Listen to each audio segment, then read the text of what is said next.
আজকে প্রশাসনিক যে বৈঠক রয়েছে মুখ্যমন্ত্রী মমতা বন্দ্যোপাধ্যায় সেই খবর দেব। আজকে নবান্ন সভাঘরে এই বৈঠক করবেন মুখ্যমন্ত্রী। একেবারে ব্লক স্তরের আধিকারিকরাও এই বৈঠকে উপস্থিত থাকবেন। জেলা মহকুমা এবং ব্লক স্তরের আধিকারিকদের নিয়ে এই বৈঠক।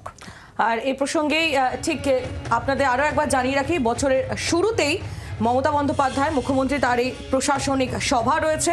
আজ নবান্ন সভাঘরে এই বৈঠক, জেলা মহকুমা এবং ব্লক স্তরের আধিকারিকদের নিয়ে এই বৈঠক। সারা বছরের কাজের লক্ষ্যমাত্রা আজ বেঁধে দেওয়া হবে এবং অবশ্যই অত্যন্ত গুরুত্বপূর্ণ হতে চলেছে এই বৈঠক থেকে রাজ্য প্রশাসনকে ঠিক কী বার্তা দেন মুখ্যমন্ত্রী সেদিকেই অবশ্যই নজর থাকছে। কারণ বছরের শুরুতেই একেবারে এই বৈঠক মুখ্যমন্ত্রী মমতা বন্দ্যোপাধ্যায় তিনি আজ নবান্ন সভাঘরে করবেন।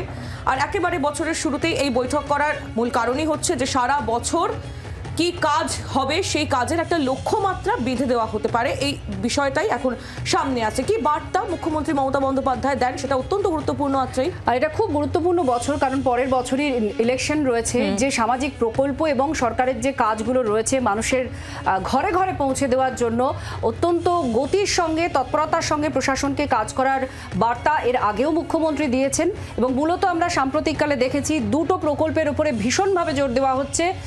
ঘরে ঘরে নলবাহিত জল পৌঁছে দেওয়া এবং তার জন্য জনস্বাস্থ্য কারিগরি দফতরকে যথেষ্ট কড়া ধমকও দিয়েছেন যাতে কোনো রকম কোনো ডিলেমি না আসে কাজে, তার জন্য বার্তা দিয়েছেন। আর তার পাশাপাশি বাড়ি তৈরির প্রকল্প, যেখানে প্রত্যেক প্রাপককে এই যাতে বাড়ি তৈরি করে দিতে পারে সরকার, তার তোড়জোড় শুরু হয়েছে।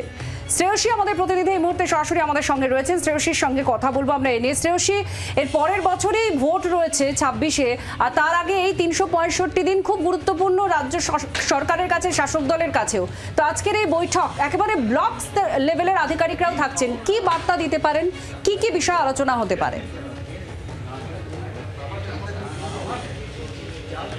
দেখো, তোমাকে যেটা জানিয়ে রাখি যে এক্ষেত্রে তৃণমূল কিন্তু গত কয়েকটা যে ইলেকশনে তৃণমূল লড়ে সাফল্য লাভ করেছে, সেই ইলেকশনে কিন্তু তৃণমূলের যে লড়াই, সেই লড়াইয়ের মূল জায়গা ছিল হচ্ছে উন্নয়ন। অর্থাৎ একমাত্র উন্নয়নের বিভিন্ন মাপকাঠি, উন্নয়নের নিরীক্ষে, উন্নয়নের বিভিন্ন কাজকর্মগুলোকে সামনে রেখে কিন্তু তৃণমূল কংগ্রেস এই যাবৎকালে যত বড় বড় 21-এর লড়াই হোক কিংবা সেক্ষেত্রে 24-এর লড়াই হোক, সমস্ত ক্ষেত্রে কিন্তু এই উন্নয়নকে সামনে রেখে তৃণমূল কংগ্রেস লড়েছে।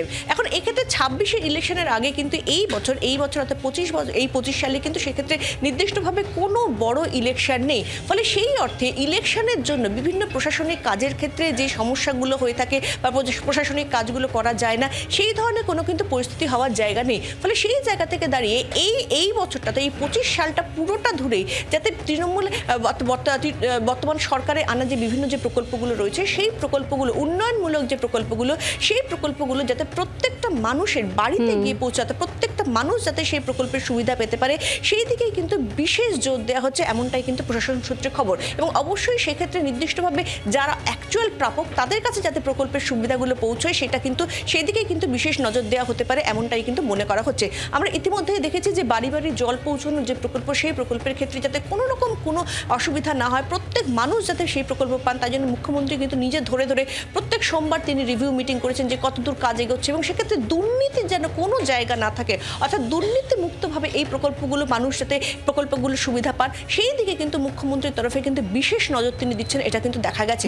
ফলে সেই সামগ্রিক নিরিখে আজকের এই বছরের শুরুতেই কিন্তু এই যে প্রশাসনিক রিভিউ মিটিং, সেই রিভিউ মিটিং অত্যন্ত তাৎপর্যপূর্ণ, যেখানে মনে করা হচ্ছে যে এক্ষেত্রে মুখ্যমন্ত্রী এই গোটা বছরটা কিভাবে কাজ করতে হবে সেই সংক্রান্ত বিষয়ে নির্দিষ্টভাবে একটা রূপরেখা তৈরি করবেন এবং সেক্ষেত্রে নির্দিষ্টভাবে টার্গেটও তিনি দিতে পারেন, এমনটাই কিন্তু মনে করা হচ্ছে।